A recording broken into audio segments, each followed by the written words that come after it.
Hey guys, it's your boy Cal, and listen, before we get into the video, I just want to take the time to say thank you so much for your support. No matter if you're a YouTuber who takes it seriously and does it for a job or career, who gets monetized, or you're just a YouTuber who does it casually like I do. It can be very hard sometimes. It can be very hard, very challenging to not just make the videos and edit them and come up with ideas, but it takes a lot of motivation to keep us going, like mentally and emotionally, to put in the work, especially when we don't always see the results. But I just always wanted to say thank you. For the ones who've been with me since day one, since I first started my videos, thank you so much. You guys are true, you guys are the fam. And for the newcomers, welcome, hi, thank you. I hope that as you watch my videos, I entertain you, I make you laugh, I make you smile. With some videos I do, I hope I make you think and make you, find something within yourself mentally or emotionally or spiritually that you wasn't aware of before that helps you better in the future or helps you expand your mindset. And hopefully within the videos you watch, hopefully you find something that entices you to join the channel, subscribe. So again, I just want to say thank you guys. Like I said, no matter how many views I get and no matter how many subscribers, I just want to say thank you. Thank you so much for, subscribing to me, because thank you so much for supporting me and enjoying my videos. Or even if you don't enjoy my videos and you just want to support me, thank you so much for the love, you guys. Like, for real, thank you. Please don't forget to like, comment, and subscribe. I know I don't say that much in my videos, and personally, when I watch videos, when I hear people say that all the time, I understand it can be annoying, it can seem forceful and intimidating. But please don't forget to like, comment, subscribe. The algorithm is really crazy. Unless you support the videos by liking them, there's no way our videos can get viewed. But even if you don't like a video, comment down below why. Put a thumbs down so I know what type of videos to give y'all, so I can know, okay, maybe this ain't the video for them. Or maybe, you can tell me something in the comments about how I can make my videos better, or what I said or what I did in the video that turned you off from the video. But like I said, no matter what, thank you guys. I hope y'all enjoy my video. Smile, laugh, relax. Maybe grab a notebook, because the way I talk about certain things, you might learn something. Who knows? But again, thank you guys, and y'all enjoy the video. All she ever say is come and see me for once. Come and see me for once. You don't ever come to me. Yeah. You don't ever come to me. Yeah. All she ever say is come and see me for once. Come and see me for once. You don't ever come to me. Yeah. What's up, you guys? It's your boy Cal. Solo, right? Maybe I've mentioned it before, but when it comes to characters in comic books, one of my favorite things about characters in comic books have always been their origin story, right? I love origin stories. I don't know why. I think I just love seeing what motivates or causes someone to get powers, or what brings them to do what they do. What's the goal? What's the ambition? What's the driving force, right? I love seeing how it all starts. But if you look through a lot of origin stories, a lot of them are really just, plain and simple. Plain and simple, or they're so repetitive that, someone in your family dies, you want revenge, or they've learned a lesson, blah, blah, blah. It's always something simple, always something we've seen 8,000 times over. But recently in modern comics, we've been getting a lot of decent origins. We've been getting a lot of origins that are really interesting. So for today's video, I'm going to be going over a list of some of my favorite origins for superheroes and supervillains. For the first origin I want to name is the origin of Thanos. Man, okay, so I don't know if Thanos had his origin fleshed out originally in another book by another author, but the story of Thanos I know of, the origin I read from Jason Aaron and Thanos Rising, oh my God, this story is amazing. I don't care what nobody says.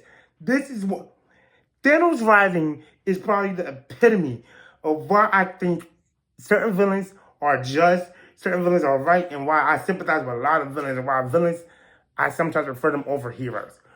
The story of Thanos is so great. Jason Aaron knocked this story out the park, man. For anybody who did not read, in Thanos Rising, we learned that, of course, Thanos was born on Titan as an Eternal, but because he had a deviant gene, he was shunned out from his family. But off rip, when he was born, his mother tried to kill him. His mother tried to pick up the scalpel that the doctor was using to cut her open and stab and cut Thanos in the throat. Whatever. I don't know what she was going to do. But she was trying to kill Thanos. And when he was in school, he was casted out. One, because he was a deviant. Everybody was like, he's a freak, he's a monster. What is that thing? But two, he had a knack for knowledge, but it was knowledge in a way that, it would go against the grain of the curriculum. Like, they'll be learning about bones and stuff in class, and he'll make it grotesque and talk about blood in the body and stuff. So a lot of kids didn't really bang with him, right? So one day he was playing, right? He was drawing. And these kids was like, do you want to play? Something happened where the kids got trapped. And to survive, he had to kill them and eat off of them. And after that, like, nobody would talk to him. They was like, okay, he killed the kids. That dude, he not only is a monster by looks, he's a monster by nature. So this girl comes up to him, and she's the only girl talking to him. Fast forward down the line, we learned that this girl is deaf, right? And the girl that we see her because, it's art for us to see and I understand the story better. But he sees her too, but no one else sees her, right? And that's because he's talking to the personification of death. Death shows him herself because he's like the only person you ever get attention from or who welcomes you is death. You always are near it. You always bring it. That was the only thing he knew. So he ended up falling in love with death so much that he wanted to marry her. And she was like, I'll marry you if you do all this stuff. So he ended up killing his mom, killing his entire world. Oh my God. Like I said, Thanos Rising, one of the best orders ever. I love Thanos Rising. Thanos' story is amazing. So the second origin I love is origin of Hope Summers. Hope Summers have an interesting origin. The only thing about her origin that pisses me off was that for years, from like after House of M, all the way into like a little bit after Avengers versus X-Men, you had years, a whole era of X-Men stories where you made this girl seem like she was going to be so important. And I guess in a way she was, to the point where, she helped bring back the mutant population. But after that, y'all just like forgot about her. Y'all didn't do nothing with her. Sure, she was part of the resurrection process in Krakoa. But it's like y'all didn't do nothing with this girl. And it's a shame because her story, I love her story. Her origin is amazing. From how, there's no mutants and this one mutant like shows up. So, the Purifiers, the X-Men, the Marauders, they all go out. There's a bloodbath. And then Cable has to save her from being murdered. She takes off into the future and has to keep traveling through time to save her. Her story is amazing. It's just the only problem with it is you have fleshed out this girl to seem so powerful and you made a whole era dedicated to this girl. Even if that era is over, you would think that, she would still be contributed in the stories in a major way. Maybe not as big as that era, but she would still play an important role that some stories would still revolve around her. But y'all do nothing with her now. And it's a shame because her story is amazing. For the third origin story I love is the origin of the Sentry. And not necessarily how he gets his powers, that origin. I'm talking about his reintroduction origin. His origin from, like, I didn't read the original Sentry story. Like, I read his introduction in New Avengers, The Sentry. The introduction where he's like, who am I? My name is Bob. I'm having all these memories. I'm having these flashes. people was like, I know you, but I don't know you. The mystery behind it and how we learned that he basically wiped himself out from existence to save the world, and how he played a role in making everyone else forget to keep the world safe, but how it wasn't really him. He was attacked by his alter ego. Is amazing. It's a great story, a great whodunit type of mystery. And for a person who loves like history and like criminal justice and stuff like that, it was amazing. I love suspense stories like that. The next origin I like is the origin of Harley Quinn. It's a story called Harleen. It's a Black Label 3-issue story in DC Comics. In this story, oh my God. First of all the stories I've mentioned so far, I gotta give shout outs for people who put me onto the story. For the story of Thanos Rising, I was put on by Rob by Comics Explained. From the story of Harleen and New Avengers of the Century, I was put on by Comic Pop. You guys are amazing. Thank you so much. I grew up with comics. I've always been a comic fan. But growing up, my mom thought they were contributing to my life in a bad way. My mom's one of those people who think comics are silly. She doesn't understand the power behind them, and she doesn't understand my connection with them. If I haven't said it before, you guys, the reason I love comics so much is because that's my safe place. I have a medical condition. So to put myself in a world where I don't have a medical condition, where I can be as healthy as I want, as strong as I want, I can heal from whatever I want, it's my safe place. It's the only place where I feel accepted and people understand me. It's the one place I went to where I had fun because I was always in the hospital. So I connected to superheroes. So she never understood that. She thought it was affecting me in a negative manner. She thought like when I was younger, it would affect my behavior or it will make me more of an outcast. Like I would develop antisocial behavior. So she ended up throwing a lot of my comics away. I didn't read comics because any comics I bought, she would throw away. She would throw away my action figures and stuff. But then, you know, when I got to high school and they had a library in my school with comics. So I would read comics there. She could have touched those because that's not her property. So I would read those comics. And then once I got older and started making money, I would buy comics. Now she can't really touch them no more because I'm a grown man. So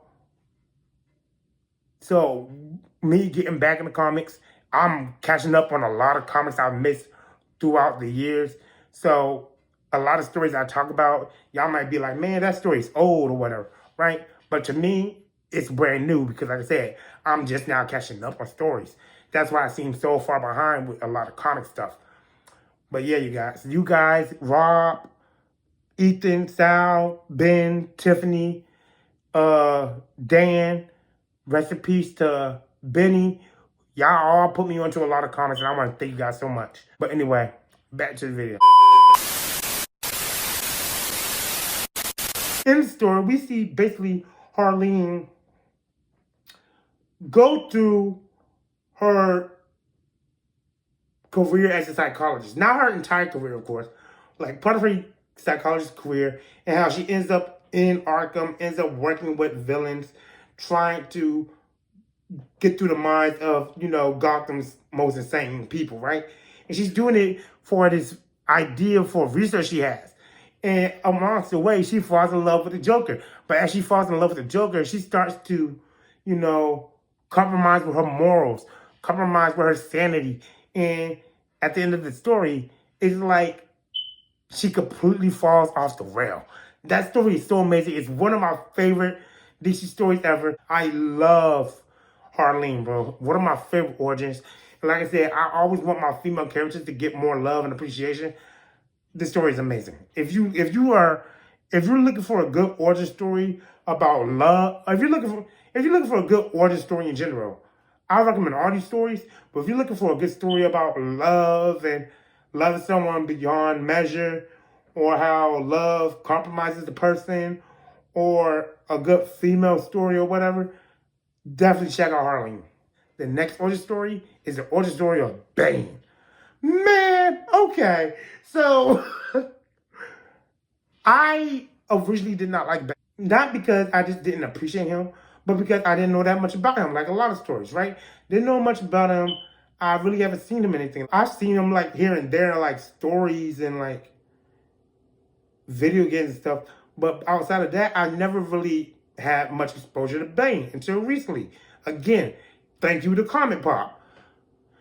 Comic Pop put me on the story of Vengeance of Bane, right? And at first, I never checked out Vengeance of Bane because when you hear the title Vengeance of Bane, I'm like, okay, so what? Why does he want vengeance? Where do I start beginning with Bane? But Bane's origin story is Vengeance of Bane. And his origin story is, look, like I said, for someone who's part of a criminal justice major, I just gotta say, our criminal court system is fucked up. But man, if you want to talk about some fucked up criminal court systems, look no further than Vengeance of Bane in the story of Santa Prisa. Their court system is crazy. Okay, so basically, in Vengeance of Bane, right? Bane's father knocks up this girl who lives on the island, right? This girl was a rebel, so she ended up in jail. Bane's father ends up evading jail or something. I can't remember. But Bane was born in prison, right?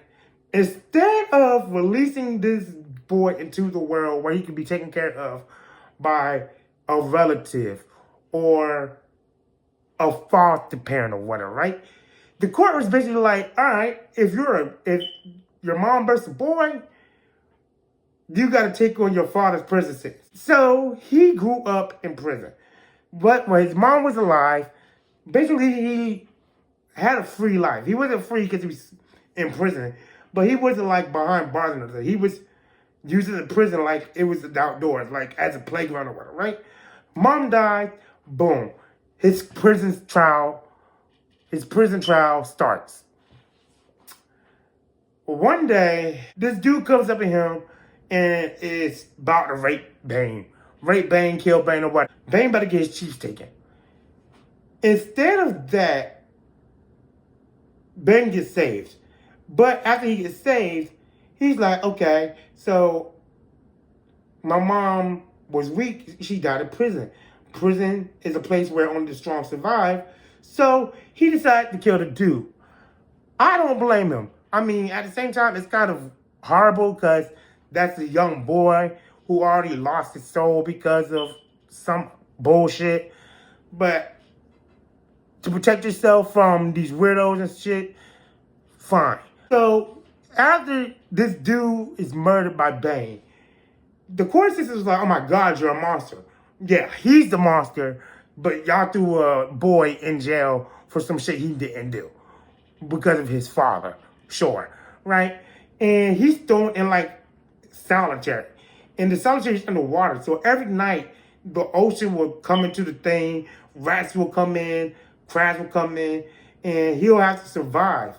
And they didn't throw food in there for him or nothing. So years later, they check on him and they find out he's still alive and everything. And he starts learning through the library and everything. And he goes off. It's crazy. But Vengeance of Bane, this dude was a small kid who's through the worst trials and really overcame his hardship, right? And it's not like he hates the United States because of that, because the United States has nothing to do with it. He doesn't hate the world because of that. He hates Batman because of some visions he had about being scared. So he wants, it's crazy. Vengeance of Bane is a good origin story. I highly recommend it. I'm trying to finish it now, but check out Vengeance of Bane. All right, you guys. So the next origin I love, y'all knew I had to put my girl up here. The next origin I love is X-23's origin. Oh my God. Okay. Maybe I love it so much. One of the things I think that contributes to the love for a character is their origin story. It's maybe due to their story arcs, but you know, you could attribute it to story arcs, their personality, their powers.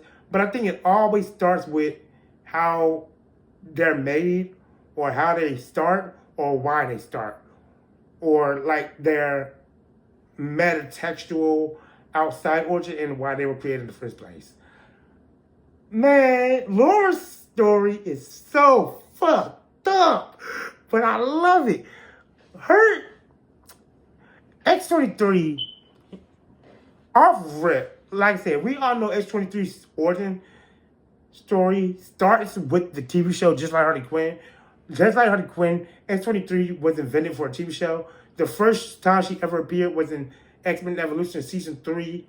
I think it was like episode 11, where we learned that Wolverine had his DNA was copied and stolen, but they tried to replicate it and made the chromosome Y, and next thing you know, X-23 is born, and when she was like 12, 13 years old, they put her in the Weapon X program, right? And it's amazing because just through the story of the TV show alone, you find out how fucked up the story was. Because they let her play. They had her training on ropes and shit as a young girl. They had her fighting and secluded. Like, it's real fucked up. When you get to the comic version of the origin, man, her story is crazy. You thought Bane was done wrong as a kid? Slight word. Bane had it easy compared to what Laura had to go through. And I say that maybe because Bane is a boy and we're known to have to go through tough shit and, you know, starting as a young kid or whatever. Laura was a female and she didn't ask for none of this shit.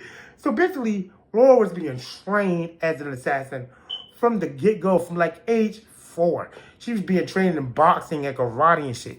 But it's like anybody she got attached to, like her sensei, anybody who showed her niceness, they would execute them.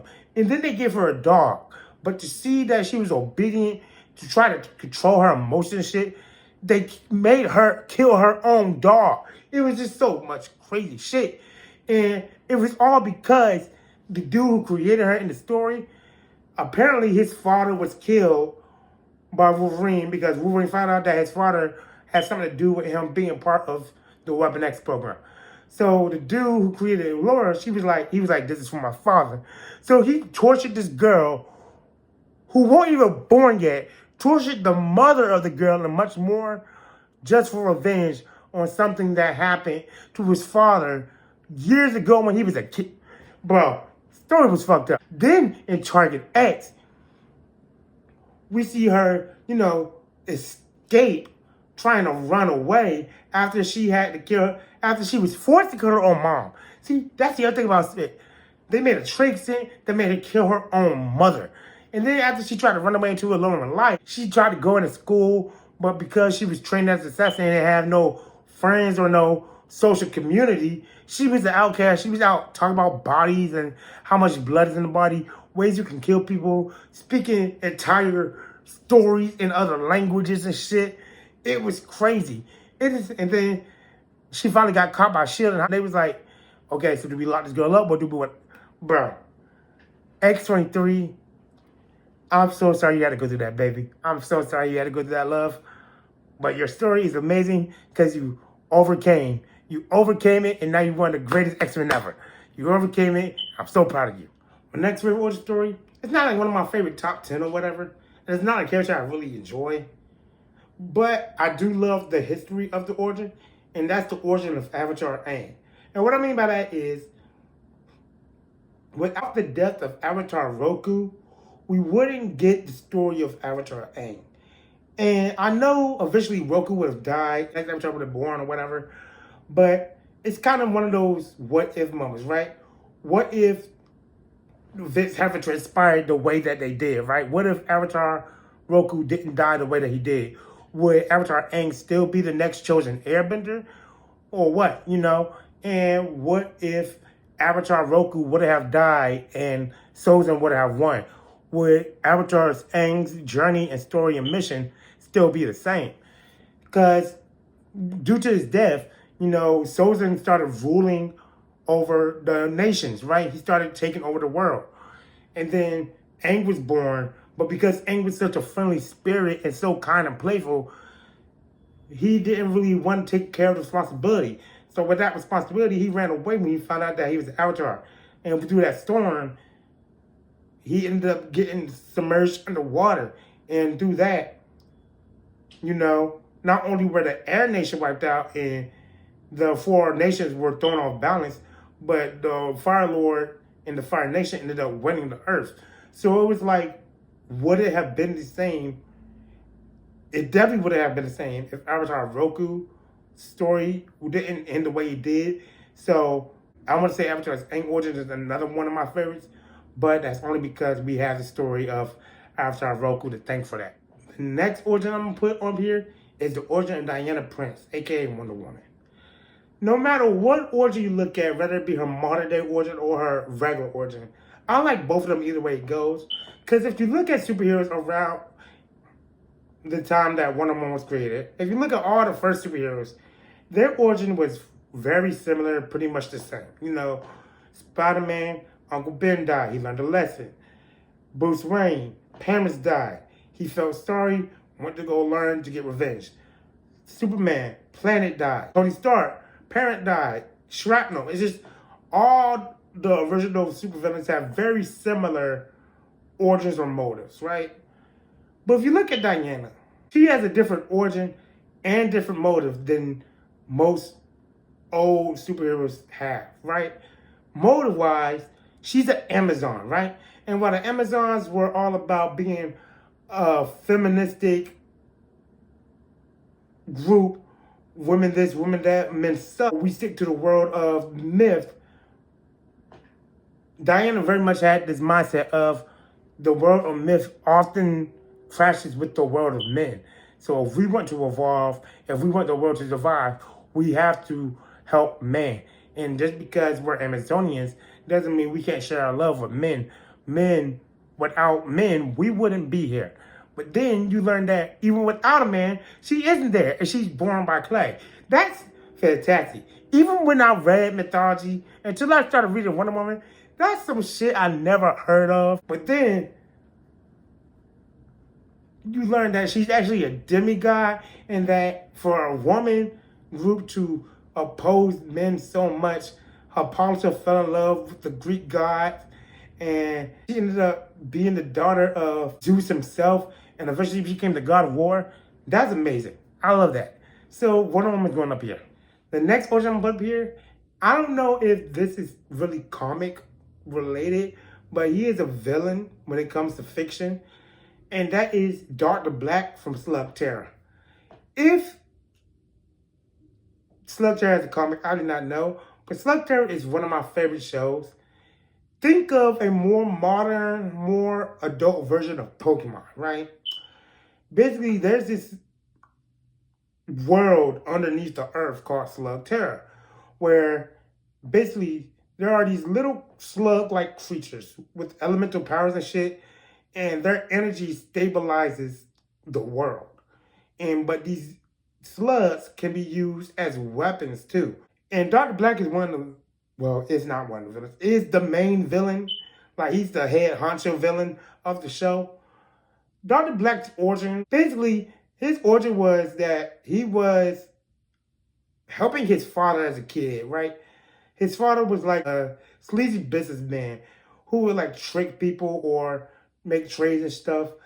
And then he ended up doing it to the wrong guy. And the wrong guy was like, we're going to duel. So they started dueling. And he was like, all right, well, I'm going to give you one chance. I'm going to let you live with your life or I'm going to shoot you down here. So he was so the driver was trying to run away. But as he was trying to run away, the guy was like, I say, I'll let you leave with your life. Your son is mine. He ended up leaving the son being Dr. Black. And off that, he learned that people could be counted on. You have to be loyal to yourself. And then out of that, he learned like the only way to make this world is through power and fear. That's the only way you're going to get by. And it's an incredible story. And it makes Dr. Black seem less of a psychopath and more like a, oh, okay, so you hate the world because, okay, cool. It's one of those stories. So I'm going with Dr. Black. All right, guys. So, like I said, I'm only going to do 10. So, with the last person up here I'm going to mention, I'm going to mention Adam Eve. Man, okay. So Adam Eve's origin, I'm surprised it's not touched on more nowadays, like in the timeline that the show was taken in. Basically, Adam Eve is a science experiment. She's a test tube baby. She was made, like her genetic stuff was made into, but the tube was enforced, like X-23, into a mother. Her mother ended up dying. And and then the babies were switched out. That stupid shit they do in the hospital in like Lifetime movies where they switch out babies and shit because they don't keep the mom and the baby in the same room. And she grew up with these parents. And her parents was like, she's a freak because she's real smart and she understands building blocks and shit. And first of all, like I said, I definitely got to do an episode about worst parents, superhero parents. Because Adam Eve's dad is a piece of shit. And I know it's not her real dad, but damn, he doesn't know that. She does, but he doesn't. So it's understandable why she like runs off. But for him, this dude is a bastard. I can't stand her dad. But anyway, it goes. But yeah, to find out she's a test tube baby and like learning about her heritage, about the guy who made her, and then the kids, her trying to save her siblings, but them basically destabilizing everything. Her story is sweet and sad, but horrifying at the same time. So I'm putting Adam Eve up here too. So yeah, you guys, those are some of my favorite origins when it comes to superheroes and supervillains in the world of fiction and comics. Let me know what some of your favorite origins are. Should I do a part 2 to this? I could probably think some more. Because there's some more I could think of. Because there's some origins up here that y'all probably thought I was going to hit that I didn't. Like the origin of Magneto. Don't get me wrong. I love Magneto. His origin is good too. And that's why I'm so serious about not changing his origin. If you didn't go see that video, go check that video out. But yeah, you guys. Let me know if I should do a part 2. What is your favorite origin amongst the ones I named? If you ever check out any other stories that I've popped up here about the origins, I definitely recommend you check them out. Let me know what some of your favorite origins are, not only in the list that I named, but in other lists too. Anime or whatever the case may be. And you guys know what it is. I'm going to check you guys later. Deuces.